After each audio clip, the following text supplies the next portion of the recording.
right? So unconscious incompetent, you're not even conscious. But then you go and say, oh my God, I tried it, I fell down. Okay, I am conscious of my incompetence. Then you're actually saying, okay, I have to put my gear, I have to stop at the light, blah, blah, all of that.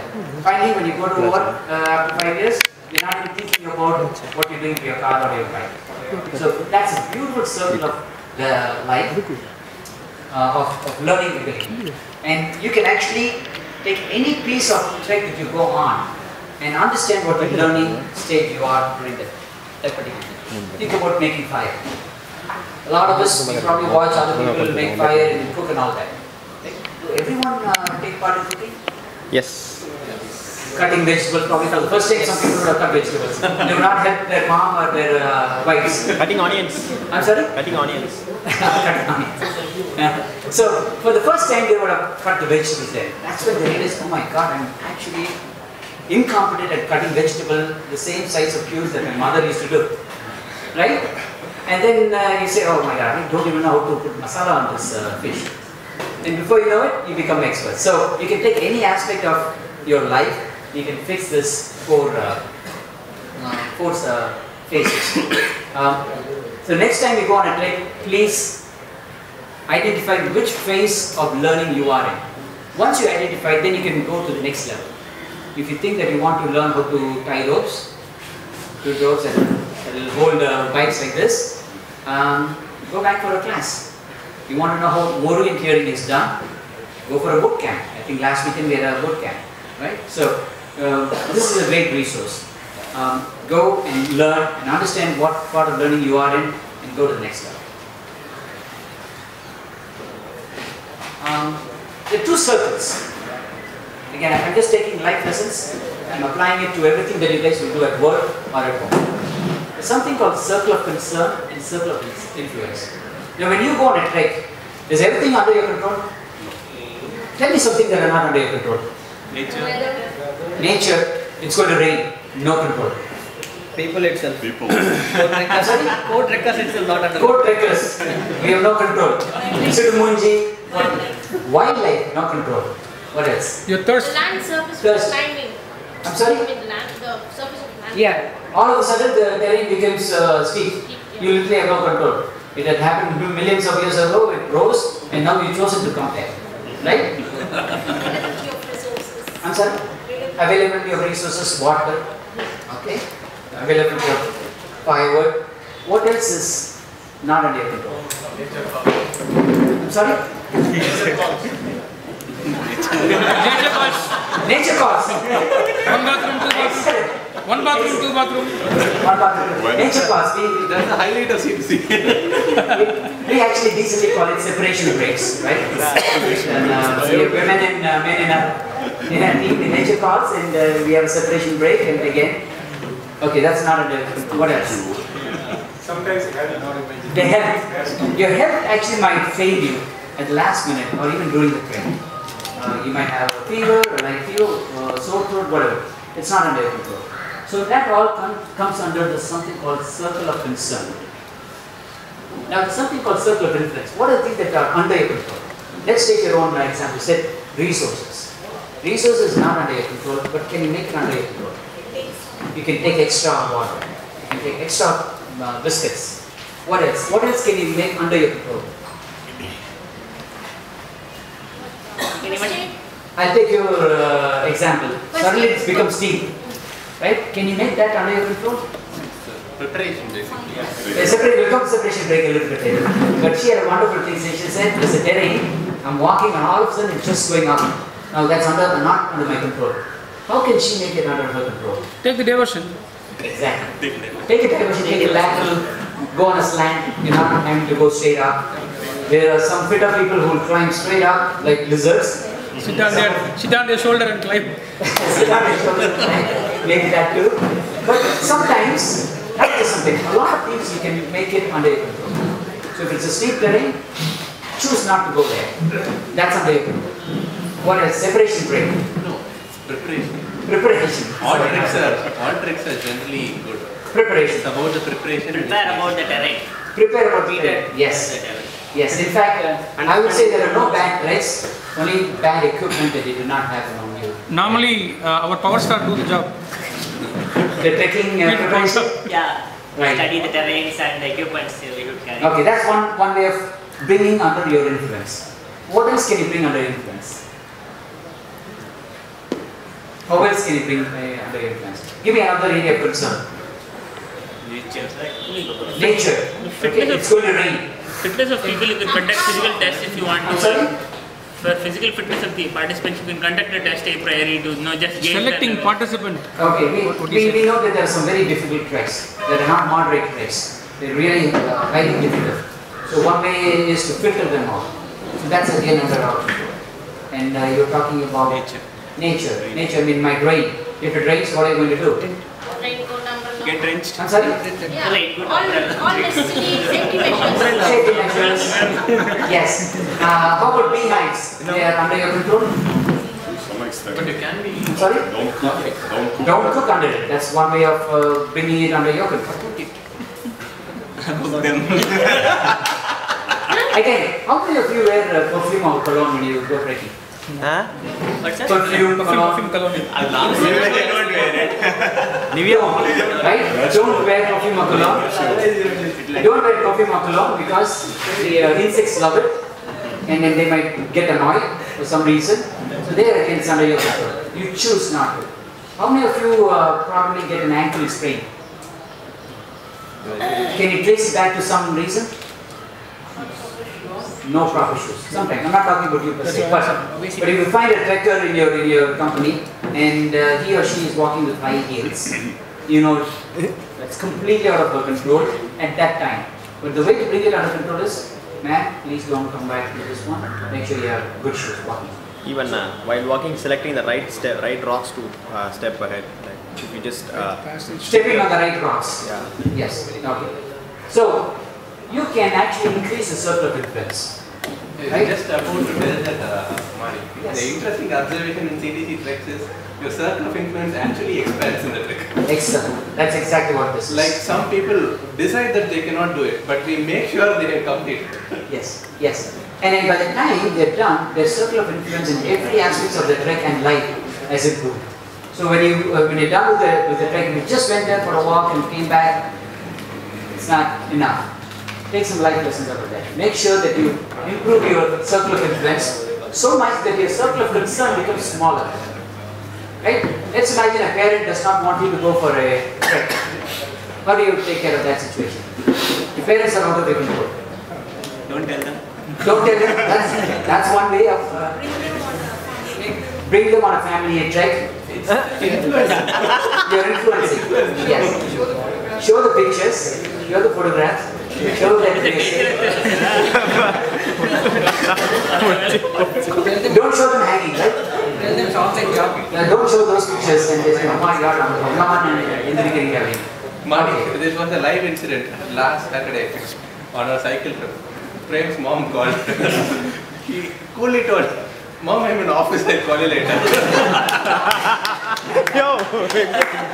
Hey, don't reveal too many secrets here.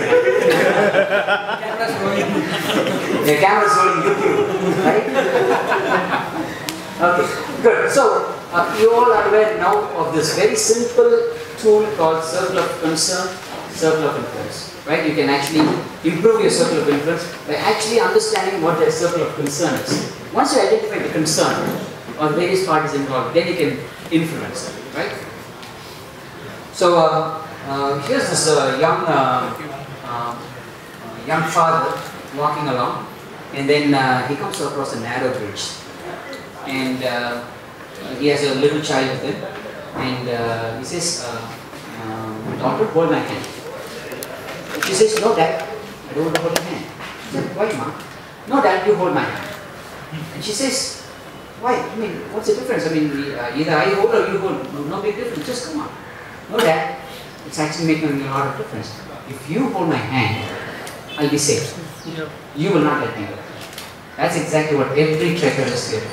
Every trekker will hold the hand of the other person. Now I'm trekking. Thank you.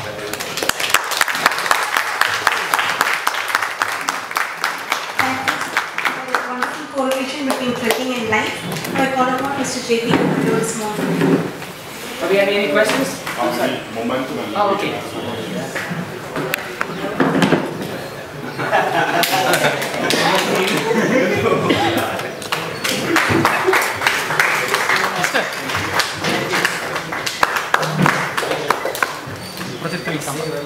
இந்த நான் எடுக்கிறேன் sir.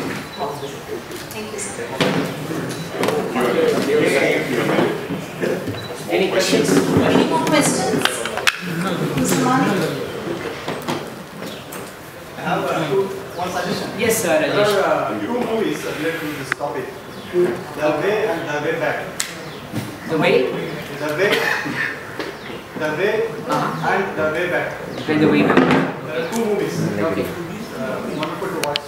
Thank you. Someone trekking, Thank you. long walks. Way back. பார்த்துறேன். Any questions? No questions. Manick, when did you first start trekking? When did I first start trekking? I started trekking by sheer fluke when I was in the United States. I wanted to go and do some rubber tapping, actually maple syrup tapping, and they said I've run out of maple syrup trees, but we can go on a trek. I had never trekked in my life, so let me try the trekking. And that was the first of my 120 treks. Wow. The very next week I came for another trek. So I've climbed the Catskills area. There's something called over 35. But if you do, there are 35 peaks over 3,500 feet. If you do all of them in various parts of the year, you become on over 35. I know, it's an achievement. I've never done that. I've done up to 70. Hopefully I'll do that in another year. So that was my trekking experience, and I also found out that we have a lot of trekking feasibility in this country. So I think that's where Peter came in a few years ago and opened up this entire industry here. It's a real industry. You can do anything in this area, as long as you don't cross the forest. And it costs $1,500 for a fine.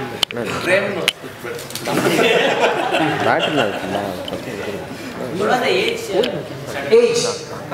My son was, because you're saying age, I'm just correlating to myself. My son was probably about 5 when he first did an entire, I think it was a 6-mile trek. 5 years old, and he did a whole day of trekking with me. Vallabh's son Ishan has gone on his first trek when he was 3 months old. 4 months. 4 months old. So there's no age limit. You can always be careful. We've always taken people from the orphanages. Yesterday, Social trekking. Yesterday, a newborn baby was going a truck with his parents. A newborn baby. Yeah. JP has gone trekking. Any other questions? Which is your most fun-loving part? My fun-loving part is snow trekking. I love to trek in the snow. People think it's going to be very cold. Peter probably knows that you wear 3 or 4 layers, and by the time you're up about 15-20 minutes, you're stripping off everything because you don't want to sweat. And so snow treks are my favorite. Ice cold conditions are really nice for trekking. You put it up and everything. You start with cold, but half an hour later you're really warm. It's nice. Manick sir, if you could share experience about the other end of the Okay, sports trekking. I've actually done another kind of a trekking. It's a unique kind of trekking. It's called spelunking.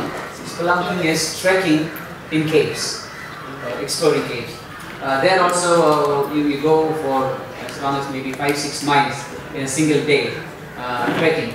And sometimes, I mean, my hardest trek has been where I had to trek underground for about half a mile in that much of space.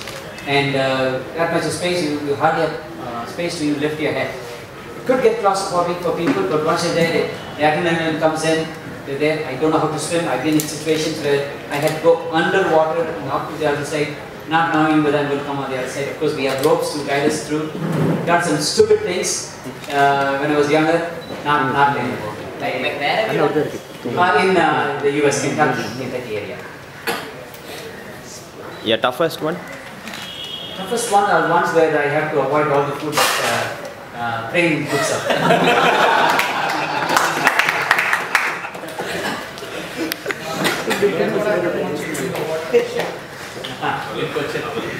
Again, trekking is basically everything that you do.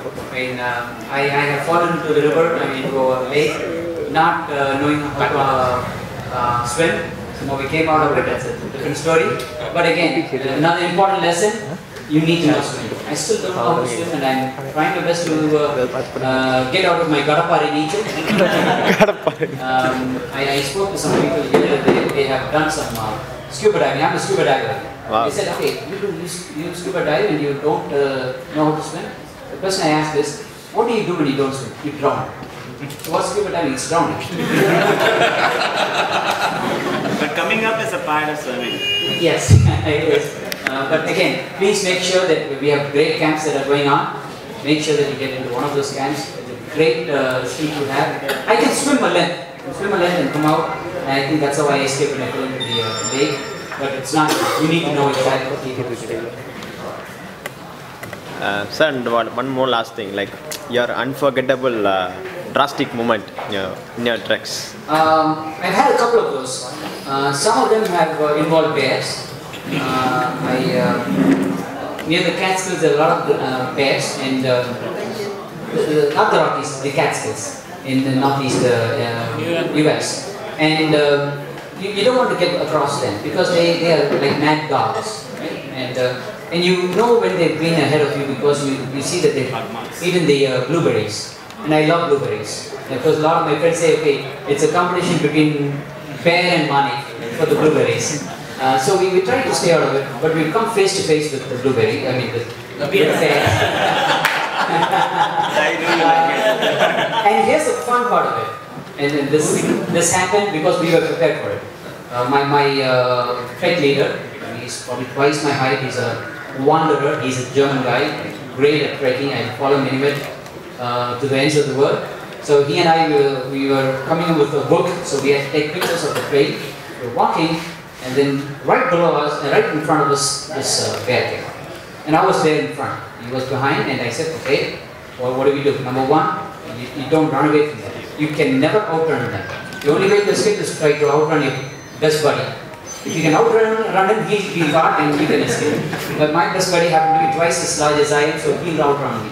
So I cannot outrun anything. So, but what we did was, classic thing, you make a noise and start making these big, exaggerated waves in your hands. And I am a puny guy in front of the bear. I make all these things, and he got afraid of me. and he backed out a little bit, Forrest backed out, and we went away. So that was one of the things. And another time, walking ahead, suddenly my friend notices something out there. We see a coyote. See, it's way ahead. We said, okay, not a bad thing. We let him be there. By the time we walk there, he'll probably be gone. And I said, Manick, look to your right. About 30 degrees to the right. 30 degrees to the right, we see another one there. It's looking at us. 30 degrees to the west, another one. Before you know it, we spotted about 6 to 7 of them. They were all surrounding us.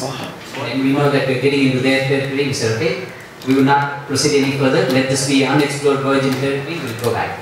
So, again, you guys do a lot of these kind of trekking, uncharted territory. I hope you guys are very safe. Keep your wits about. Don't underestimate wildlife. They own the place. It's their place, their home. It's not our place. We are encroaching on them. So make sure that you don't get into their piss areas, right? You know what a piss area is. I mean, they have urinated and marked their territory. Don't get into that. Scent marking. Yes, and again, we've heard so many horror stories about snakes or elephants. So respect them because they have no clue about you and they will not respect you. One of the best moments? Our best moments are with friends, of course. I mean, I had some of my best moments here. Like, I did a good job by participating in this thing. I'm sorry? Oh, elated. Wow. High. And I think one of my highs was we started out as 8 people. There was a 4,000 feet height in the Catskills. This was February. I think we were down to minus 10 degrees centigrade Fahrenheit, and we were all walking up. And some of us had to stop. We couldn't. Finally, it was just the 2 of us that came up to the top. And I have a picture, glorious picture of icicles. They call cloud ice. And It's very rare to come across that. That kind of a crowd ice. And I got to see and picture it, and there was the height of a particular peak, and it was actually featured in the local magazine. So that was my investment. Thank you. Thank you, sir. One small announcement. There's a blood donation camp going on. Whoever wants to register and donate blood, please go ahead to the room there. I think it's on till 12 noon. Only till 12 noon. Refreshments will be provided for blood donors.